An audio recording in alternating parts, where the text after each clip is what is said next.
Jadi selamat datang di podcast AMN. Di sini kita bakalan ngobrol-ngobrol santai dan juga bakalan ada insight-insight menarik bersama aku Keisha dan juga aku Firzi, dan di sini kita akan membahas tentang sesuatu yang menarik. Yes, terutama betul. Kalian yang penasaran tentang beasiswa AMN. Kan masih banyak banget ya sobat-sobat AMN yang cuma tahu tuh AMN itu cuma sekedar asrama doang, Iya. kan? Padahal enggak ya, padahal Iya. kita tuh AMN Surabaya bukan sekedar tempat tinggal. Iya. For your information guys, di AMN Surabaya ini adalah program beasiswa dari pemerintah dan bahkan program beasiswa terbesar di Indonesia. Yes, betul. Nah, supaya kalian bisa dapat informasi yang lebih menarik lagi, lebih banyak lagi nih, kita udah kedatangan tamu spesial kita, yaitu ada Kak Ize dan Kak Rofi di sini. Hai. Sebelumnya, Kak Ize ini adalah sekretaris AMN Surabaya dan Kak Rofi ini adalah sebagai ketua pelaksana rekrutmen AMN 2025. Iya. Ya, Kita mau tanya nih Kak, mungkin kan banyak banget sobat-sobat AMN yang pengen tahu nih, secara mendasar dulu nih, apa sih asrama mahasiswa Nusantara itu? Jadi AMN Surabaya adalah salah satu program beasiswa yang munculnya terbitnya langsung dari Pak Presiden. Jadi saat itu kenapa bisa ada AMN? Karena adanya Perpres nomor 106 tahun 2021 tentang asrama mahasiswa Nusantara. Salah satunya pembangunan pertama ada di Surabaya. Dan tujuannya dari AMN itu untuk mempersatukan pemuda-pemudi, mahasiswa, penggerak bangsa ya, dari 38 provinsi se-Indonesia. Jadi kalau bisa dibilang nih, kita bisa bilang AMN itu miniatur of Indonesia ya. Ya, dan teman-teman itu tidak perlu risau lagi terkait pendidikan, terkait kehidupan sehari-hari, karena semua tertanggung dalam beasiswa. Nah, itu teman-teman. Jadi untuk yang belum tahu tadi tentang AMN itu apa, tadi sudah dijelaskan sama Kak Izi dan juga Kak Rofi. Mungkin untuk pertanyaan selanjutnya Kak, mengenai sejarah AMN Surabaya ini, apa yang melatar belakangi gitu Kak? Latar belakangnya adalah adanya permintaan dari tokoh-tokoh, awalnya adalah dari tokoh-tokoh di Papua, datang ke Istana Presiden ya. ya. Pada tahun 2019, di situ terdapat musyawarah yang mencapai mufakat bahwasannya ada area atau tempat untuk teman-teman dari luar pulau ini berlindung. Nah, jadi mereka bisa studi dengan fokus di luar daerah, mengembangkan diri potensi, namun dijamin keamanannya, keselamatannya, dan kesejahteraannya. Karena selama ini kan mereka mungkin keluar pulau masih dengan biaya sendiri ya Kak ya. Iya.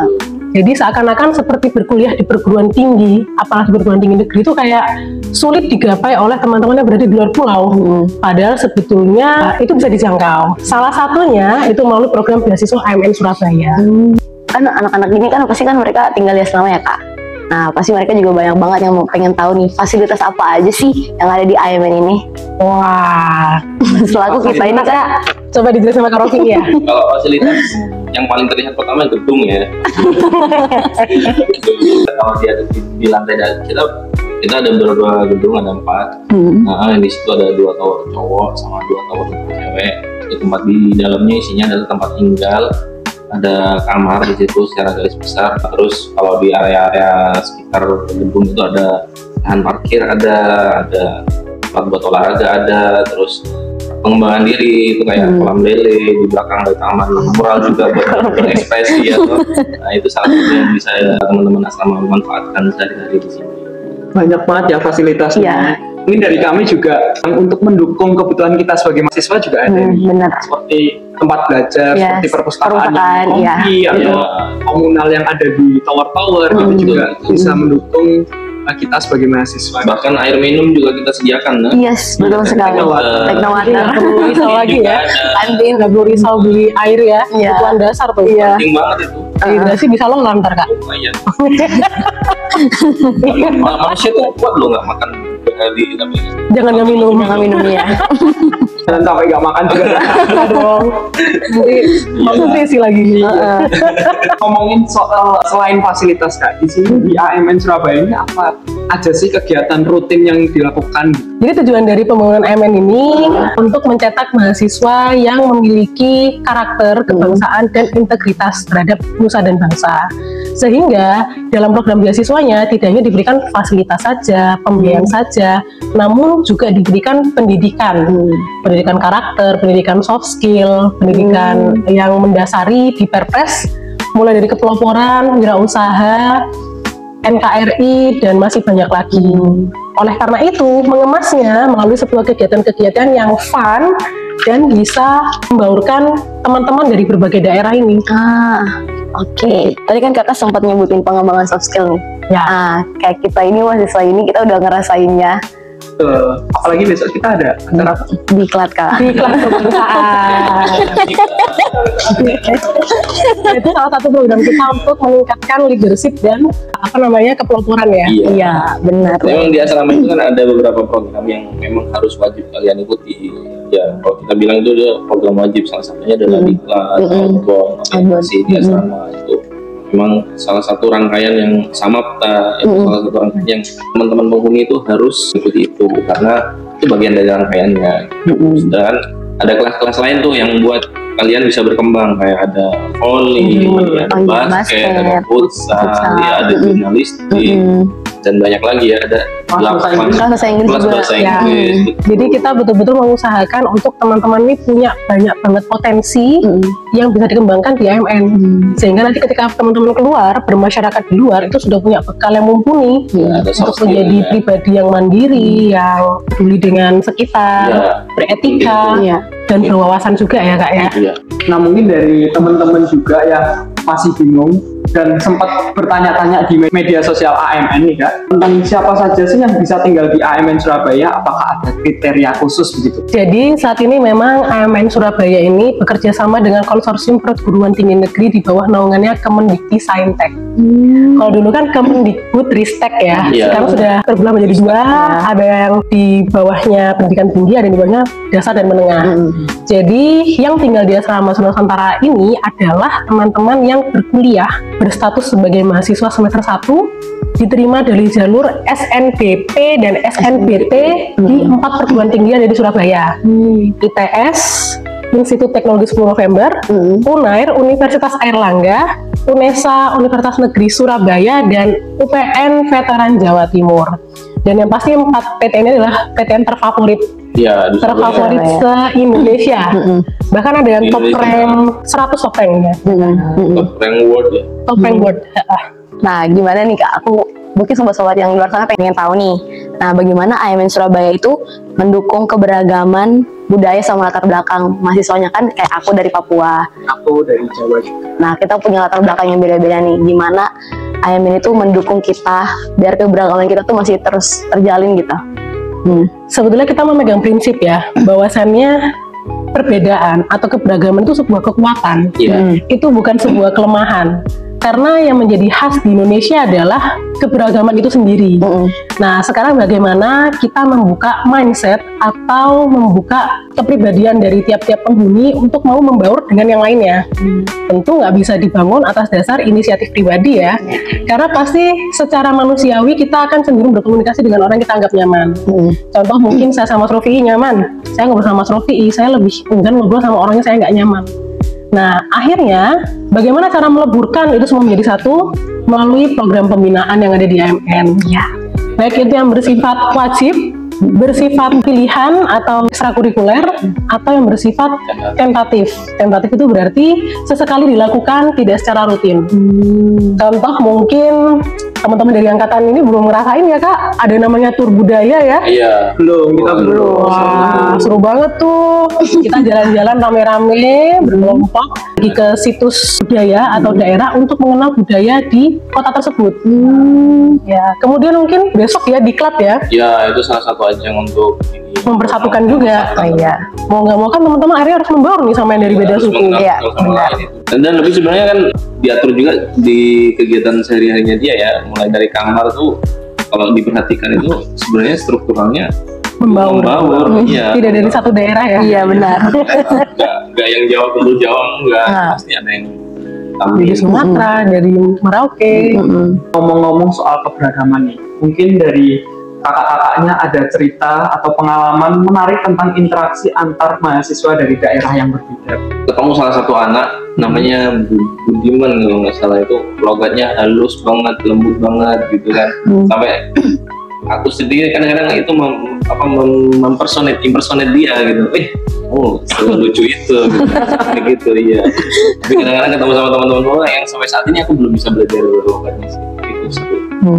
Kalau dari saya sendiri sih, yang saya betul-betul merasa ada impact ya. Kalau misalnya teman-teman melihat, kita sudah meluluskan angkatan 1 sebagai purnahuni. Jadi masa tinggal di asrama ini hanya 2 tahun, tapi beasiswanya sampai 4 tahun.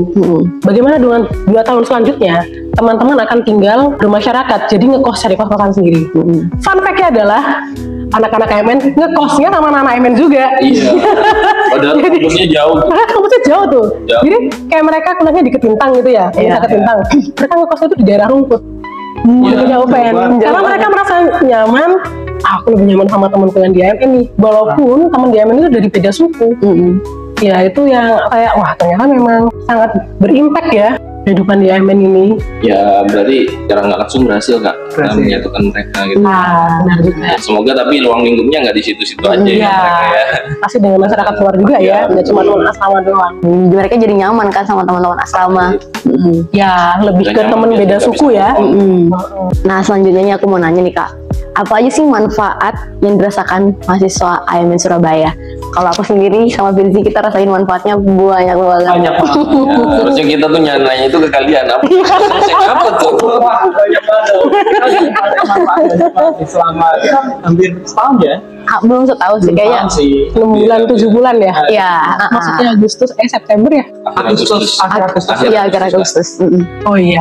Gimana rasanya? Ini gimana nih kalau ngasih testimoni? Nah, kalau misalnya manfaat dari kita sendiri, mungkin di sini kan sudah dijelaskan tentang pelatihan atau apa. Kita juga ada apel malam juga. Nah itu juga bisa kita saling membauri juga sama satu sama lain. Terus ada program pengembangan diri juga yang bisa bikin kita sebagai mahasiswa itu berguna lah untuk masa depannya nanti.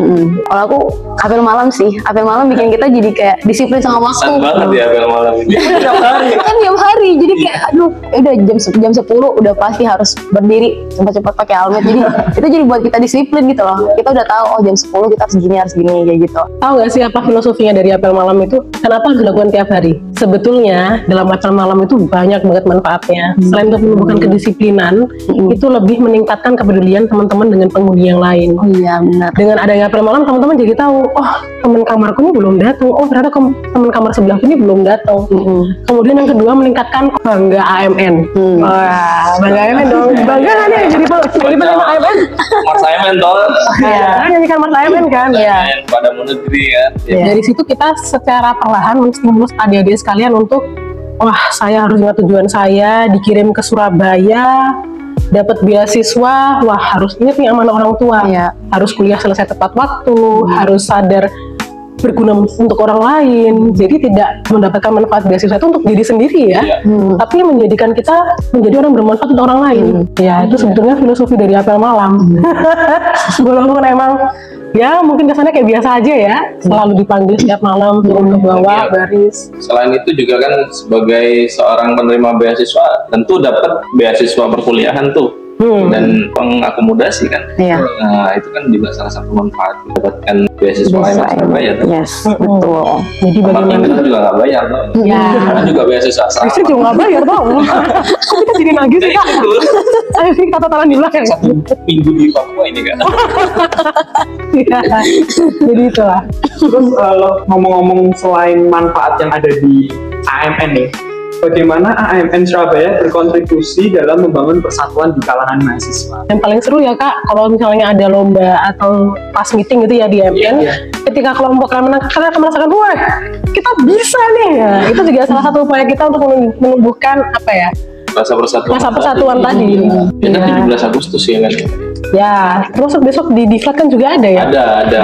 Kelompok terbaik, terus kelompok terbaik ya. Itu salah satu bentuk kami untuk mempersatukan dan juga memotivasi teman-teman sekalian. Dan memang kalau kita mengacu ke angkatan-angkatan yang sebelumnya, kita lihat itu cukup berhasil loh. Teman-teman itu ada yang sampai jadi duta kampus.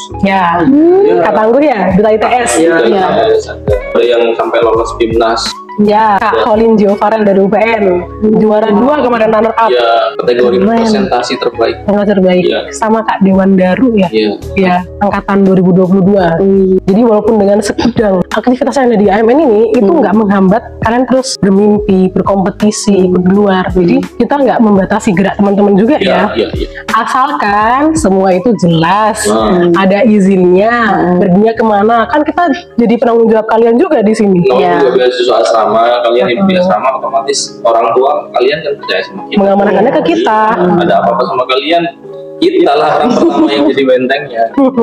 Aku mau nanya lagi nih Kak, bagaimana sih peran pemerintah atau pihak yang terkait dalam mendukung operasionalnya AMN Surabaya? Wow. Kalau teman-teman lihat nih, AMN ini unik banget. Kolaborasinya banyak banget, dan yang perhatian juga itu berarti perhatian pemerintah terhadap program beasiswa ini cukup tinggi.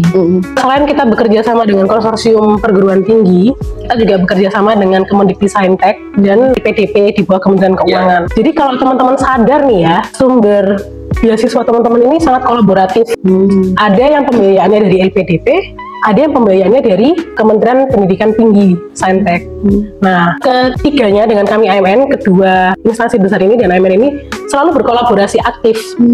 Contoh pada giat rekrutmen ya. Pada rekrutmen, ingat nggak dulu teman-teman diwawancarai? Nggak ingat. Tahu nggak diwawancarai sama siapa itu? Sama Sempat kenal nggak? Sama kenal nggak? Kenalan nggak? Kenalan tapi Ini kenalan online nggak? Oh yang Iya. ini kan. Juga aktif tapi online. Iya. Itu orang kementerian langsung, teman-teman. Iya. Itu orang PDP langsung.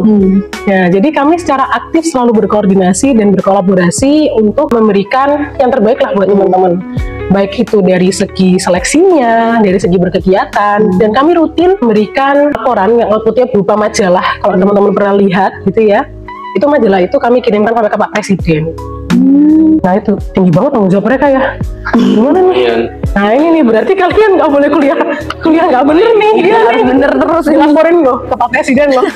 Iya loh. Sedetail itu lah. Kita support. Memperhatikan dan mensupport kita.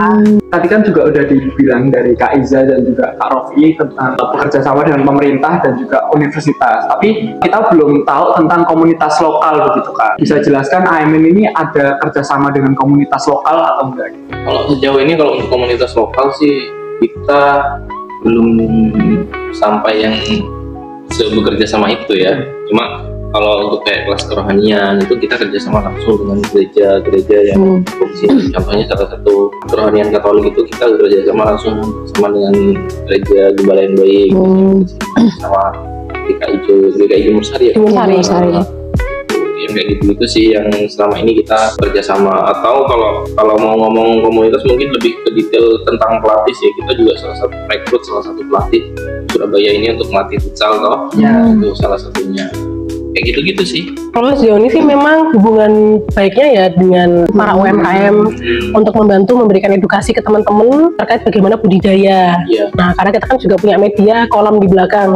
Sebetulnya spesifikasinya bukan untuk kolam lele saja, semua jenis ikan bisa dibudidaya di situ.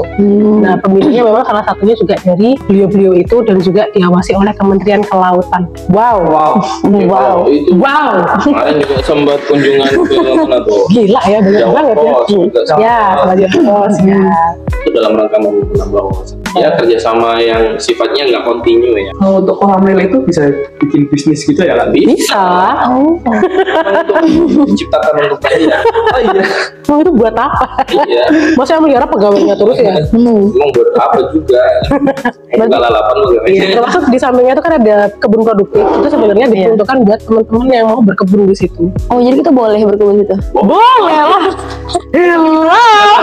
Tapi kalau ini Jalan ke belakang.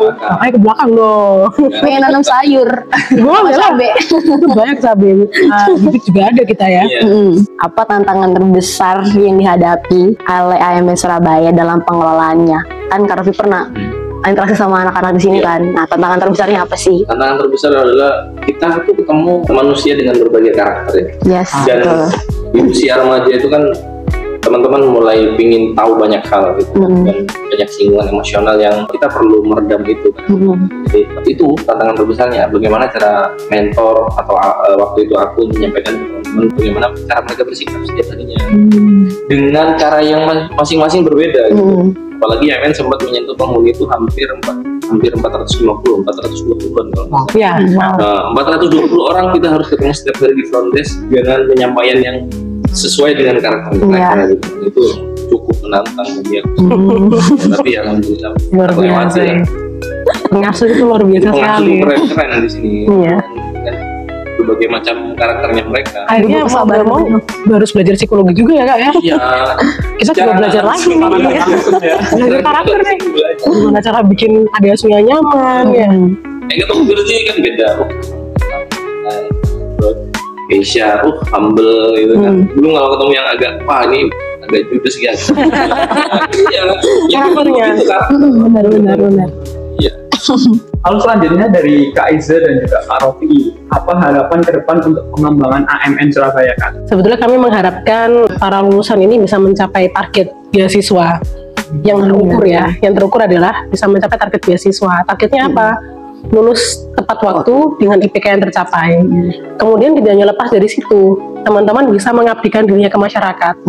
Itu baru bisa kita lihat mungkin 5-7 tahun ke depan ya Kak. Iya. Setelah teman-teman ini lulus. Ya harapan kita kan sudah jadi mungkin ada yang jadi CEO, mungkin jadi Iya, betul. Amin. Betul. Mungkin ada yang jadi di LSM gitu ya, mengabdikan diri ke daerah-daerah pelosok. Itu lebih apa ya? Kami selaku pembina harian di sini tuh kayak alhamdulillah ya teman-teman ini bisa berhasil gitu loh dengan pendidikan kami di sini. Keinginan terbesar memang gitu sih, kita berupaya, harapan kita terbesar teman-teman juga adalah lulus tepat waktu. Sementara akomodasi beasiswa mereka adalah 8 semester atau 4 tahun, jadi ya mereka harus lulus tepat waktu itu. Karena kalau mereka nggak lulus tepat waktu, otomatis akomodasi untuk beasiswanya juga akan tidak tercover. Jadi teman-teman, ya harapan kita semua, baik yang mau direkrut nanti atau yang sekarang sedang berlangsung, sedang menerima, ya lulus Yang terukur. Tadi aku lupa kan nanya benefitnya AMN ini apa. Wow, Banyak benefit banget. ya. nominal kan nih ya. Jangan lantar tahu sendiri lah. Intinya teman-teman itu akan terbiayai selama 4 tahun penuh. Itu diantaranya uang perkuliahan atau UKT, kemudian tunjangan uang buku setiap semester, kemudian sebutannya adalah living allowance. Living allowance atau uang saku bulanan. Di situ sudah ada pendanaan transportasi dan juga untuk makannya sehari-hari. Kemudian juga dapat fasilitas kesehatan, BPJS itu selama 4 tahun. Dan yang paling menarik adalah mendapatkan program pembinaan yang mungkin nggak bisa didapetin dari teman-teman yang nggak dapat AMN nih. Dan tempat tinggal selama 2 tahun. Iya, betul. Ya mungkin kalau di asrama-asrama lain kan tempat tinggal ada asrama, tapi kadang bayar, mungkin juga ada yang gratis, tapi kegiatan di dalamnya kan nggak ada, lebih ke aktivitas di luar aja. Pulang keluar jam minimal jam berapa, datang Maksimalnya jam berapa. Sesederhana itu. Tapi kalau kita di sini kalian datang malam, oh kita ada kelas ini, kelas itu, gitu ya. Lebihnya tuh di situ. Jadi harus bisa menjadi orang yang lebih dibandingkan teman-teman yang dapat beasiswa. Yang berbeda tadi ya Kak? Yang berbeda, yang unik. Mungkin dari Kak Rofi ini sebagai Ketua Pelaksana Rekrutmen AMN 2025. Nah, apa pesan untuk mahasiswa yang ingin tinggal di AMN Kak? Siapkan diri jadi siswa yang baik, belajar yang baik, dapat nilai terbaik karena kita ada standar tersendiri untuk menerima mereka. Terus persiapkan prestasi kalian. Jadi kalau kalian punya prestasi atau kalian punya kemampuan, ikut lomba, ikut apa, ajang apapun, jadikan itu lampiran mereka kalian datang ke sini itu. Terus Dan yang pasti AMN itu bukan sekedar asrama biasa. Jadi yang harus tinggal di sini harus siap secara keinginan dan mentalnya. Bahwa teman-teman bisa untuk lebih dari teman-teman yang dapat beasiswa. Lebih itu apa? Ya lebih siap untuk mendapatkan pembinaan, harus mau berkontribusi aktif, harus siap bertanggung jawab dengan beasiswa yang diberikan. Jadi jangan dirasa uang yang dikasih ini, wah ini uang aku. Nah, teman-teman harus punya rasa responsibility bahwasanya teman-teman ini dibiayai oleh negara untuk membuat negara ini jadi lebih baik ya, untuk menuju Indonesia Emas 2045. Yes, betul. Nah, ini pasti nanti angkatan yang 2025 berikutnya ini, mereka kan pasti pengen daftar nih kan, banyak banget nih pasti. Nah, gimana sih cara mereka daftar sama dapat informasi yang lebih banyak lagi tentang AMN, daftarnya di mana? daftarnya di mana? Yang tentu kita akan siapkan portal website AMN untuk kalian daftar di situ. Di harapan kita juga kita terbagi jadi 2 segmen. segmen proaktif dan segmen reguler. Jadi kalau untuk proaktif itu teman-teman yang berasal dari Papua, salah satunya kan Keisha. Dari Papua ya? Ya, dari Papua. Terus ada segmen reguler, salah satunya ada Firzi. Ya, dengan segmen itu ya sumbernya tadi ada yang bersumber dari SNBT dan SNBP, ada yang bersumber dari afirmasi. Kita langsung jemput. Daftarnya lewat apa? Website amnsurabaya.id. Harus rutin buka IG-nya AMN. Belum follow dulu. Follow dulu ya sobat, di sini sobat. Dan kita juga ntar akan show ke PTN untuk melaksanakan apa ya? Expo lah, sosialisasi expo. Boleh nggak sih kalau mau main ke AMN gitu? Boleh ya? Boleh, tapi dengan aturan-aturan tertentu ya. Dan memang harus jelas mau ke sini mau ngapain, mau nanya tentang beasiswa ya nanti yang beda. Kalau mau ke sini mau ketemu sama Mas Firzi, berarti ketemu sama aturan mainnya tidak ada yang boleh naik ke lantai satu. Selain penghuni. Oke, jadi untuk alamatnya ada di bawah ini. Survei. Kita udah bercakap-cakap banyak sekali ya teman-teman, sobat-sobat AMN. Jadi tadi kan udah banyak pertanyaan yang dijawab nih. Kalau misalkan kalian bingung dan masih banyak pertanyaan yang pengen kalian tanyakan, kalian bisa komen ya. Jangan lupa komen banyak-banyak. Apakah nanti kalian mau ada part selanjutnya, podcast selanjutnya, kita tunggu aja ya. Nah, kita punya jargon AMN Surabaya nih. AMN Surabaya, satu nusa, satu bangsa, satu bahasa, Nusantara Jaya. Untuk pendaftaran rekrutmen AMN Surabaya angkatan keempat bisa cek di Instagram dan juga website AMN Surabaya. Sampai jumpa di lain kesempatan. Dadah.